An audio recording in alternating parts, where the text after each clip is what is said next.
Welcome back students.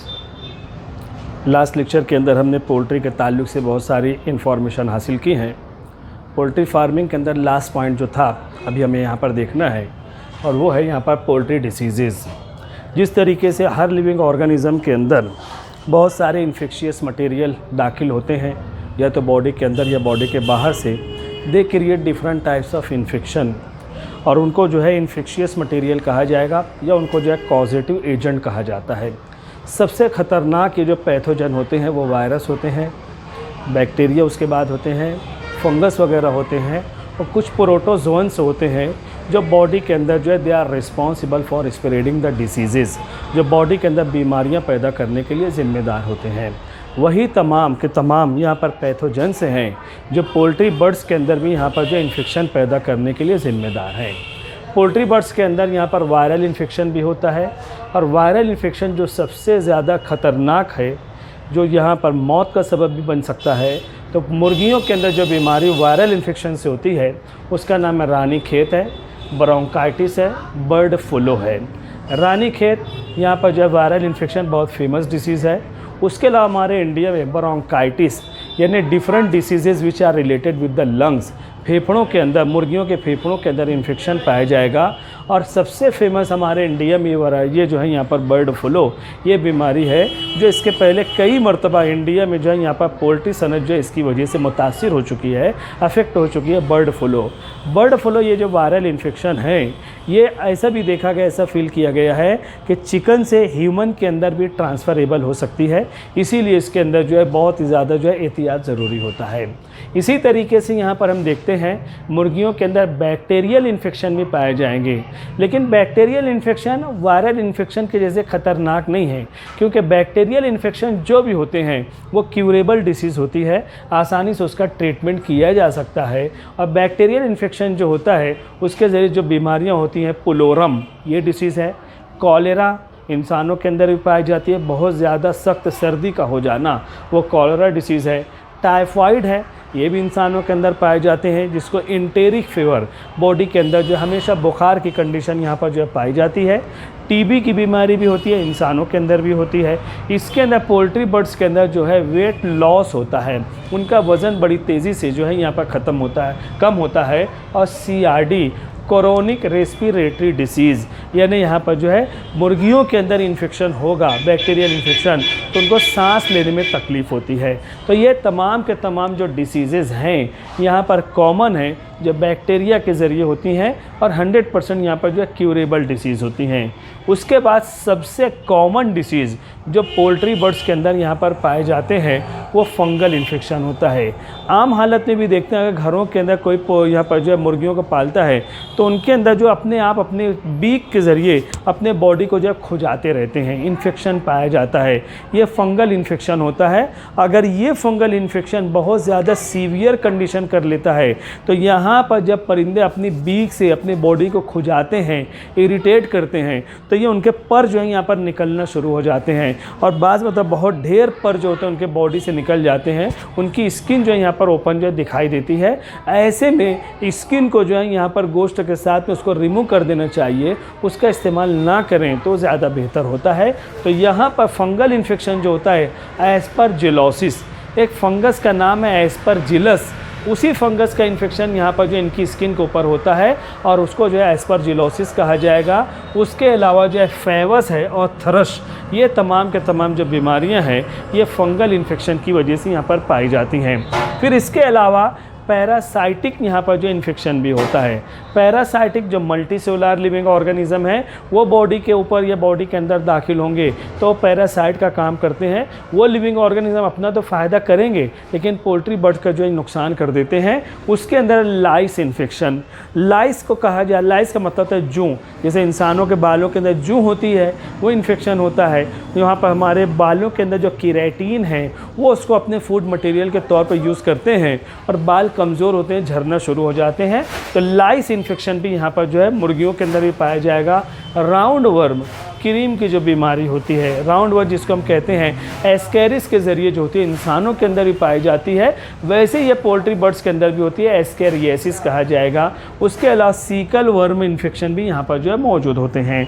और आखिर में यहाँ पर प्रोटोजोअन्स हैं, कॉकिडियोसिस, इंसानों के अंदर यहाँ पर जो प्रोटोजोअन इन्फेक्शन होते हैं with the help of amoeba, और उसको अमीबियासिस कहेंगे।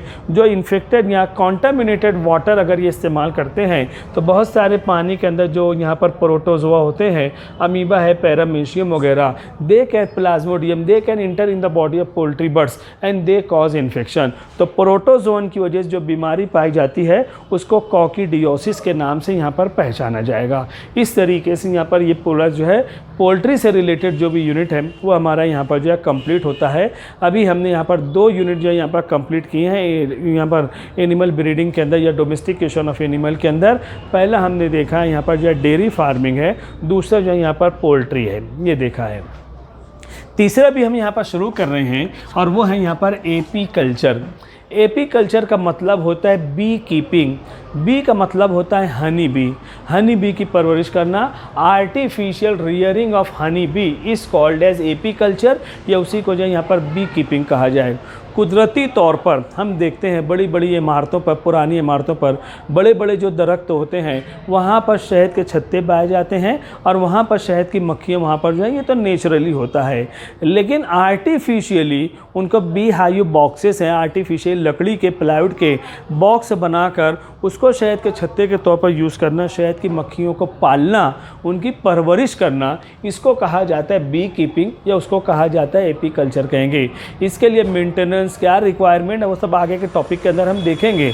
तो कुदरती तौर पे जो शहद के छत्ते पाए जाते हैं ये बी कीपिंग नहीं है, खेतों के अंदर पाए जाएंगे, ये बी कीपिंग नहीं है। आर्टिफिशियली खेत के अंदर यहाँ पर पेटी के जैसा जो यहाँ पर लकड़ी के बॉक्स के अंदर प्लेट से लगी हुई होती हैं, शहद की मक्खियों को उसके अंदर डाला जाएगा और फिर उसके बाद उनका जो है ट्रांसपोर्टेशन का काम शुरू होता है और वो बॉक्स के अंदर वो शहद का छत्ता बनाते हैं प्लेट्स के ऊपर।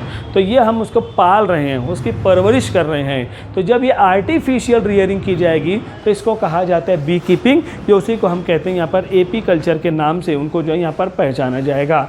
अब यहाँ पर हमें देखना है what type of products we can get from the beekeeping, कौन से प्रोडक्ट हम यहाँ पर हासिल कर सकते हैं। सबसे फेमस तो 2 प्रोडक्ट हैं, एक है हनी है, दूसरा है वैक्स है। मोम जो होता है शहद हासिल होगी और शहद के छत्ते से जो है यहाँ पर मोम हासिल होता है। ये 2 इम्पॉर्टेंट प्रोडक्ट है। उसके अलावा पोलन से होते हैं, क्योंकि यहाँ पर हम देखते हैं हनी भी जो होते हैं इम्पॉर्टेंट पॉलिनेटर्स हैं, यानी यहाँ पर जो तकरीबन 80-85% जो पॉलिनेशन प्लांट्स के अंदर होता है वो इन्हीं आर्थ्रोपोडा इंसेक्ट के ज़रिए, शहद की मक्खियों के ज़रिए यहाँ पर होता है।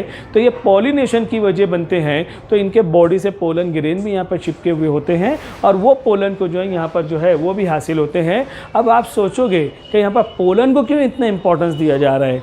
आज पोलन जो है that can be use as a tonic, उसको जो है यहाँ पर जो देखा जाता है पोलन ग्रेन जो है यहाँ पर जो एथलेटिक्स होते हैं, जो खिलाड़ी होते हैं वो यहाँ पर इसके अंदर these are full of food material, तो उसको जो है as a tonic, as a diet, ग़िज़ा के तौर पर उसको जो है यहाँ पर यूज़ करते हैं।